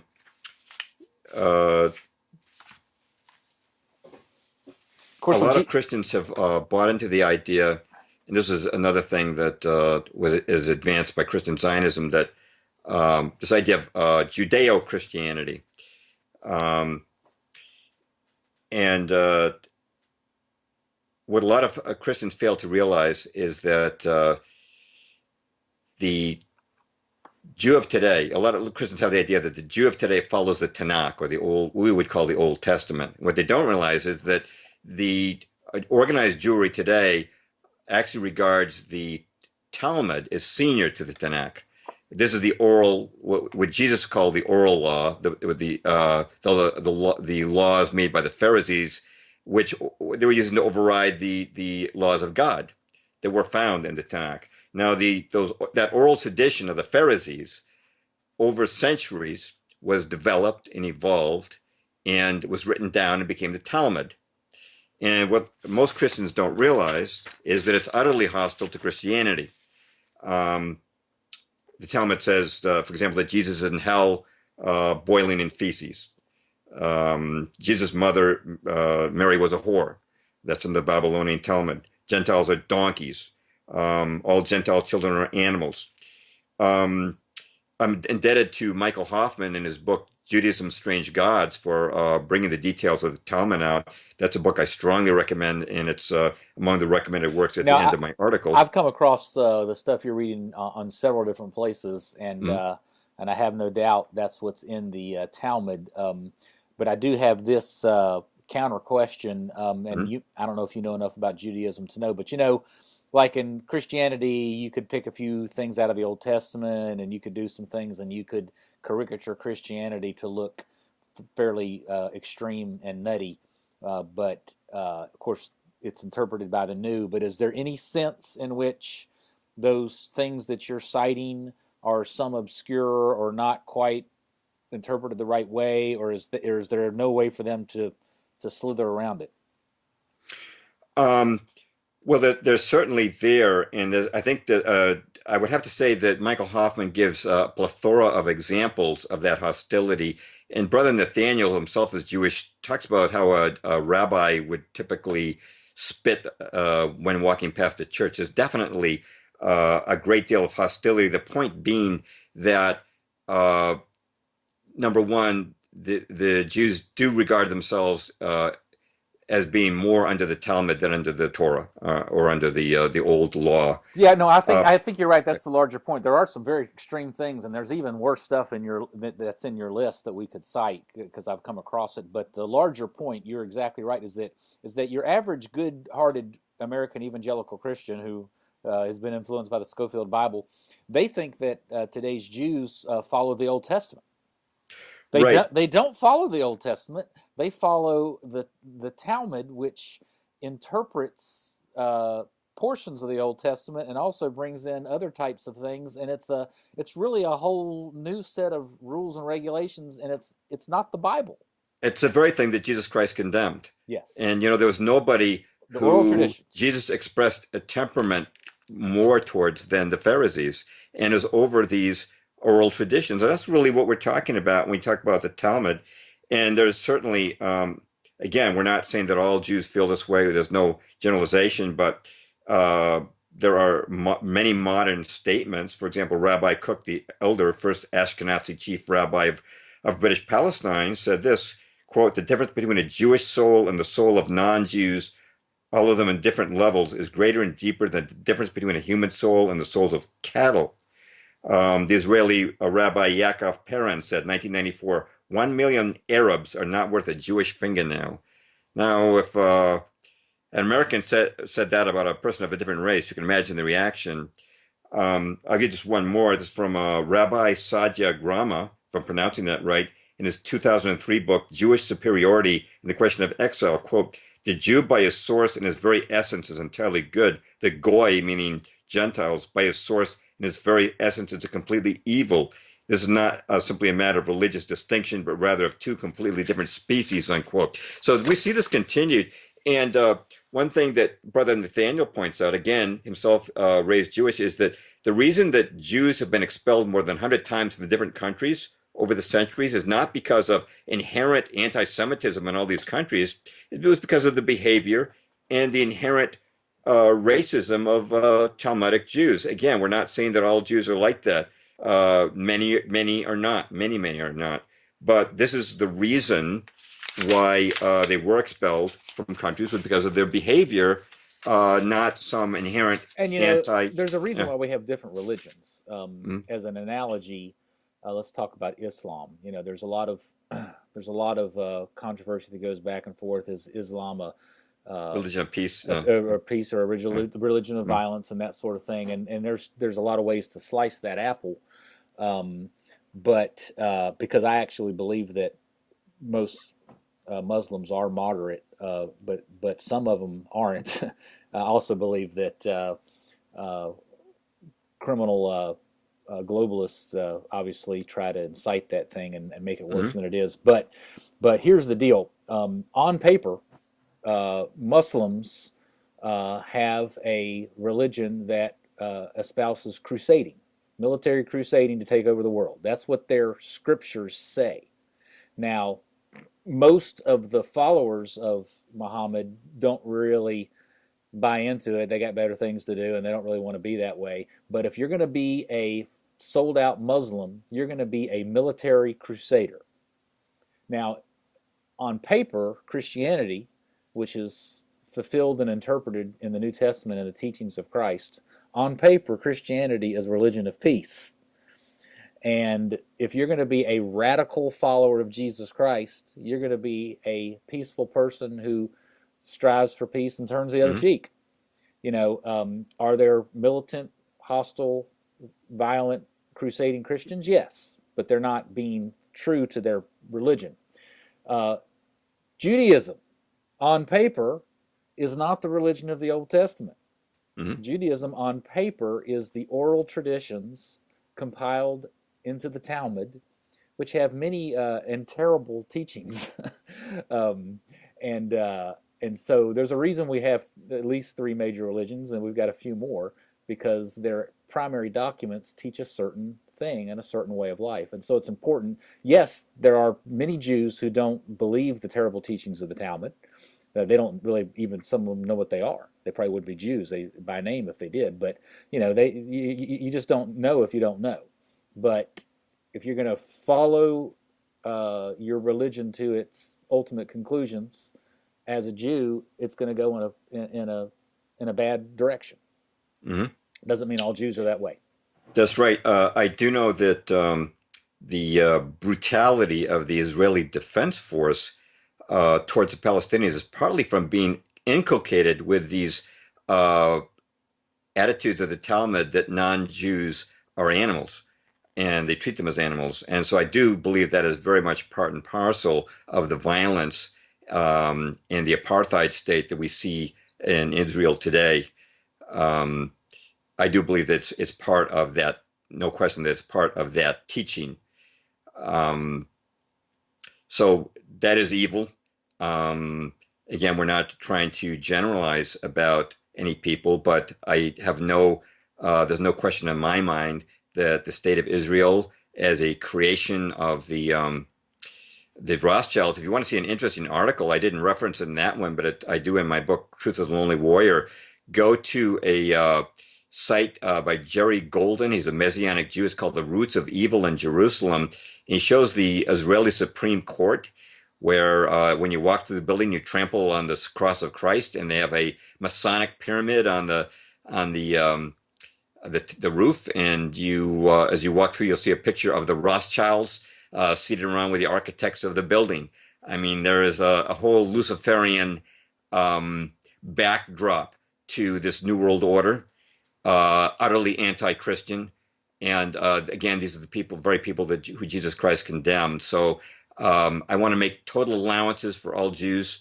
Again, I'm half Jewish myself for who oppose this, and we're all equal in the sight of God.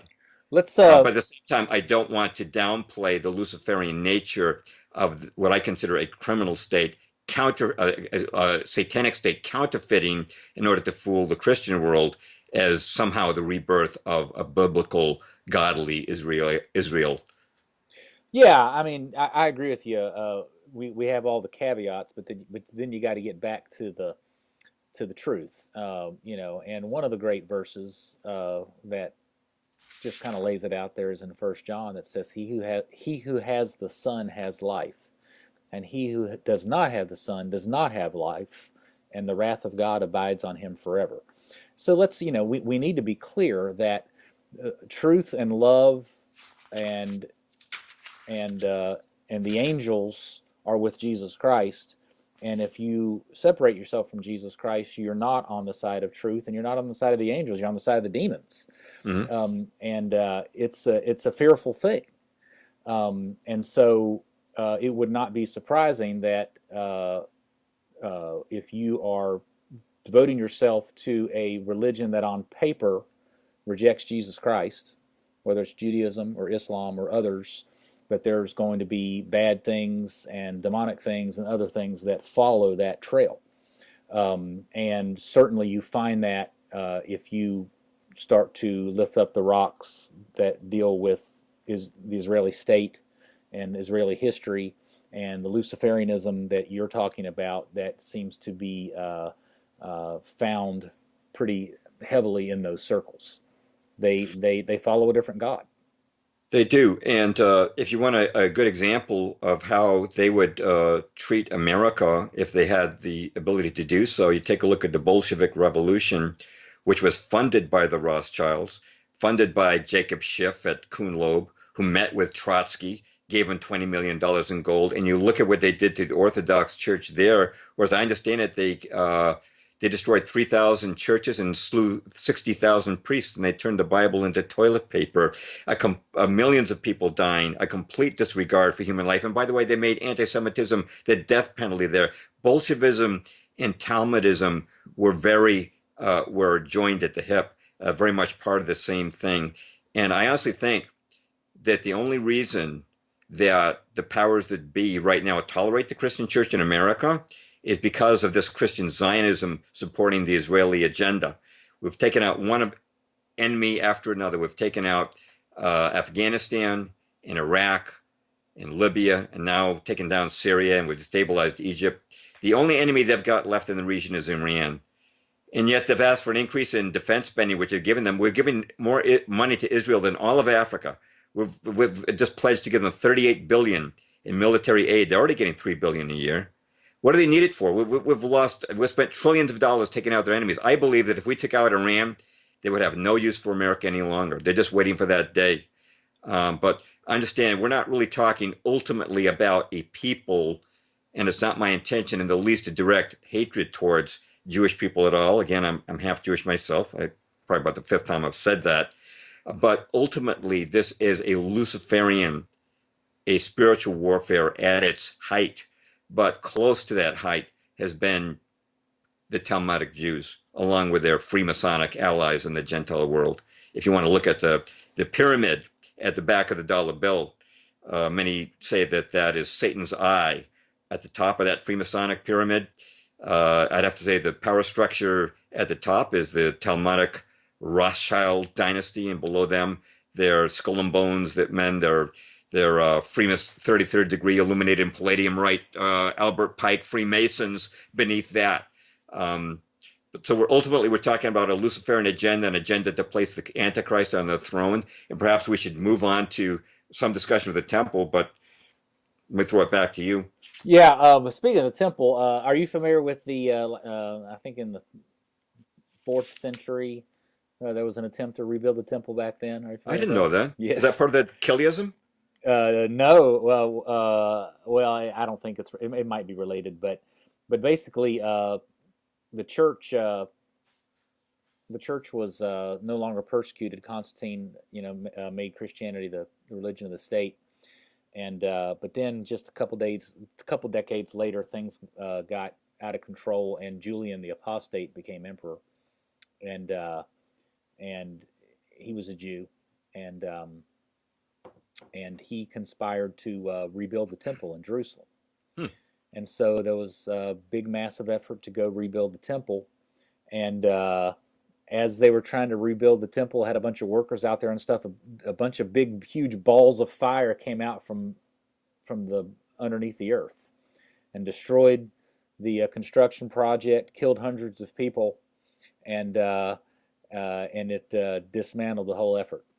Then, of course, Julian got deposed with a Christian emperor, and so I think there was one more attempt, maybe in the 5th century. E. Michael Jones talks about this in his book, but it's on the internet. I looked at it today, and St. John Chrysostom, one of the great church fathers, confirms the event and talks about the fire coming out from under the earth and killing a bunch of people. But this isn't the first time that there's been an attempt to bring Jews back into Palestine and rebuild the temple. Well, you might want to mention those balls of fire to the Christian congregations that are giving out big donations for the rebuilding of the temple. I have spoken to a Christian missionary to Israel who affirmed to me they have everything ready for the temple. They have all the instruments, everything's ready to go. And they're talking about destroying the mosque at the Temple Mount in order to rebuild Solomon's temple.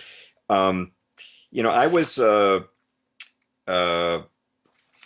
in a church where the pastor was teaching from the book of Ezekiel, and he was saying that because this is the Scofield idea that if it hasn't been fulfilled, it lies in the future. Since that Ezekiel temple was not built, it has to be built in the future. He's saying that Jesus is going to reign from that temple. And I was looking at it, and I was looking at the book of Ezekiel. It says also one sheep is be taken from every flock of 200 from the well-watered pastures of Israel. They'll be used for the grain offerings, burnt offerings, and fellowship offerings to make atonement for the people. And what about the book of Hebrews? It says that we're under a better covenant. It says that unlike the other high priest, he, meaning Jesus, does not need to offer sacrifices every day, first for his own sins and then for the sins of the people. He sacrificed for the sins once for all. So, and also we were talking before about the Judaizing. The book of Ezekiel says, this is what the sovereign Lord says, no foreigner uncircumcised in heart and flesh is to enter my sanctuary, not even the foreigners who live among the Israelites.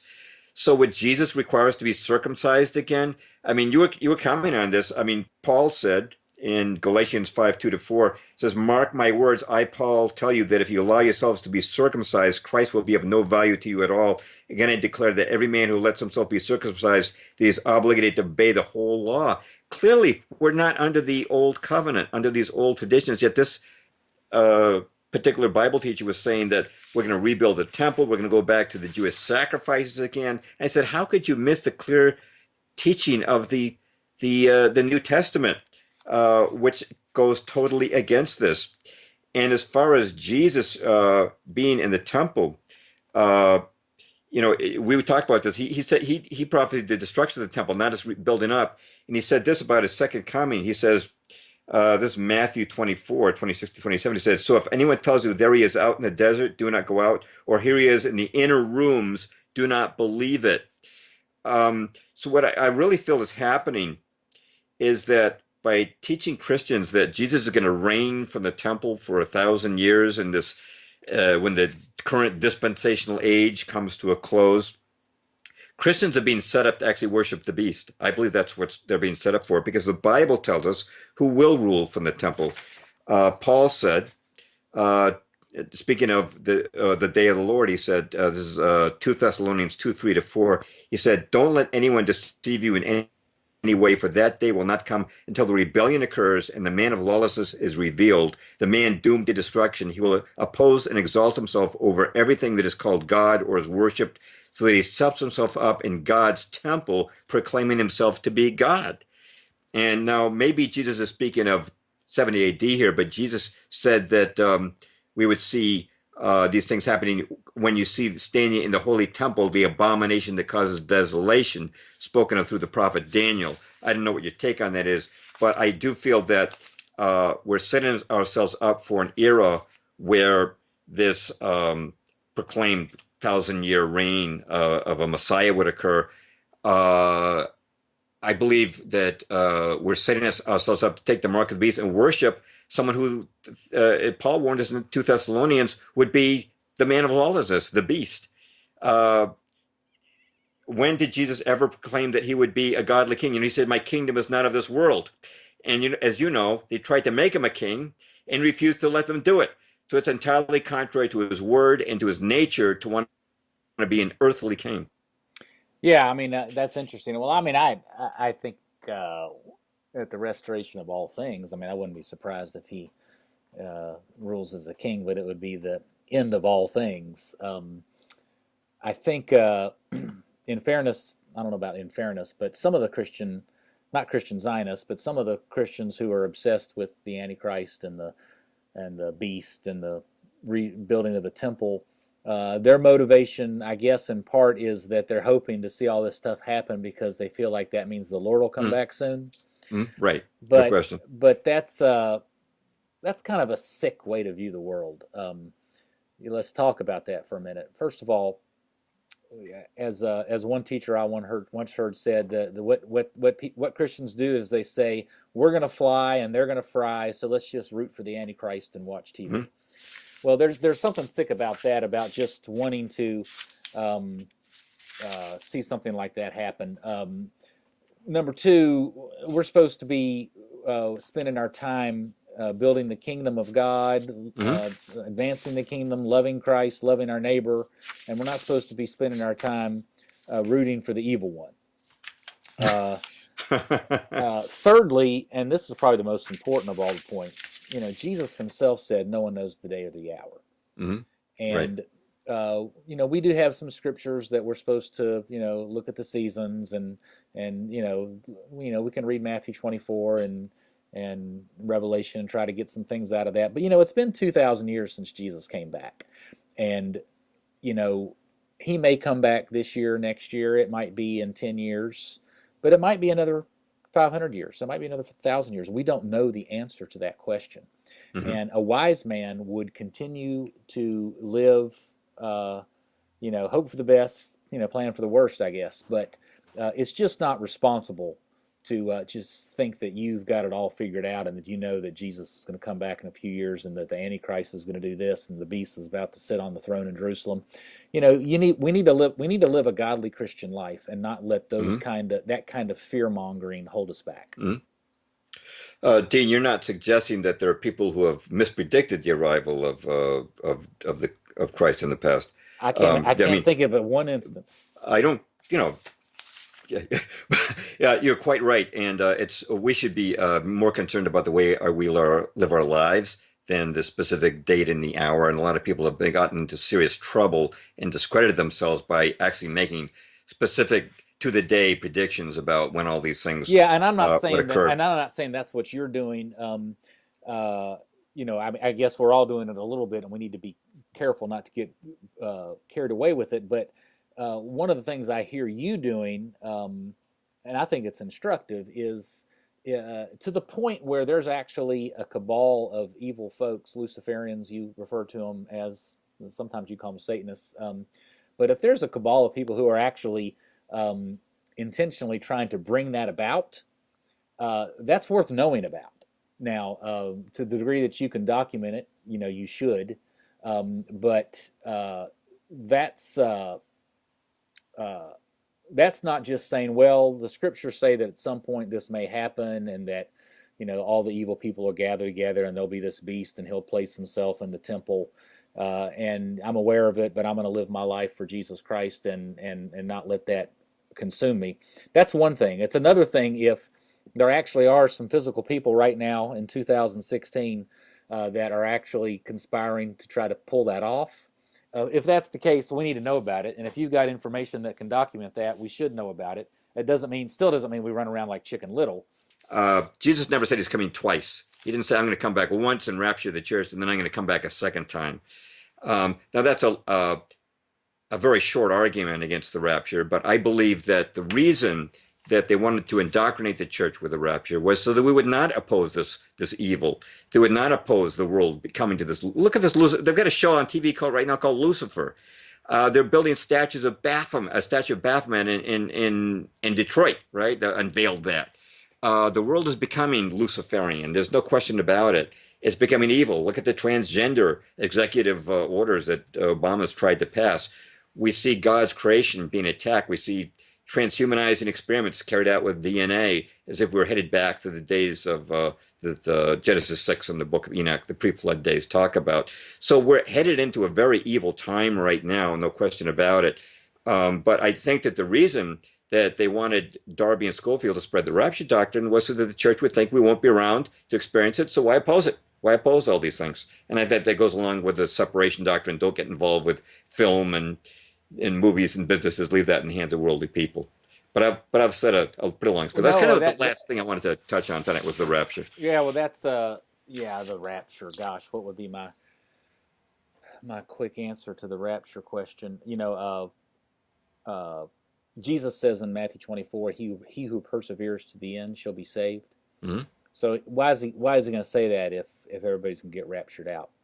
We're going to be in the tribulation, and there's tribulation now, and there'll be tribulation in the future, and we're called as Christians to persevere. So that would be my main argument why there's not a rapture. But there is a rapture. It just happens at the same time as Christ coming back. Christ comes back, we get raptured up. Yes. The dead are raised, and there's the great judgment. Well, let's close with just focusing on the fact, on positive, that the true Israel of God is Jesus Christ.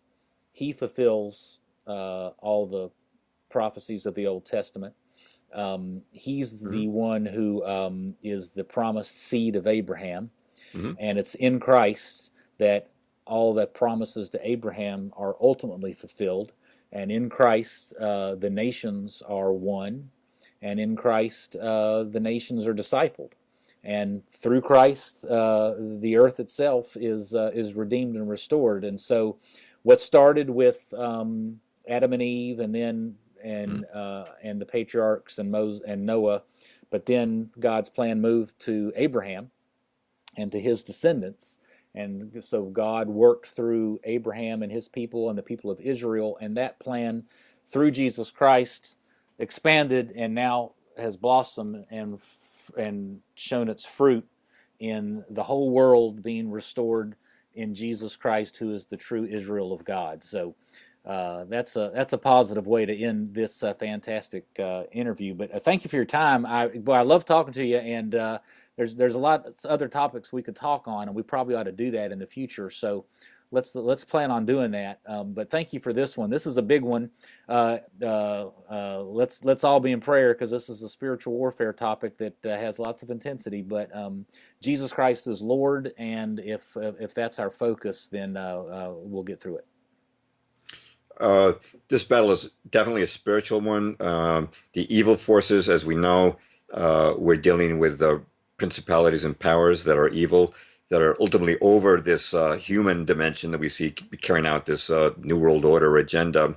And at the same time, those of us who are standing for truth and light are also part of the spiritual nature of God, which we try to embrace and try to obey God's commandments in our lives.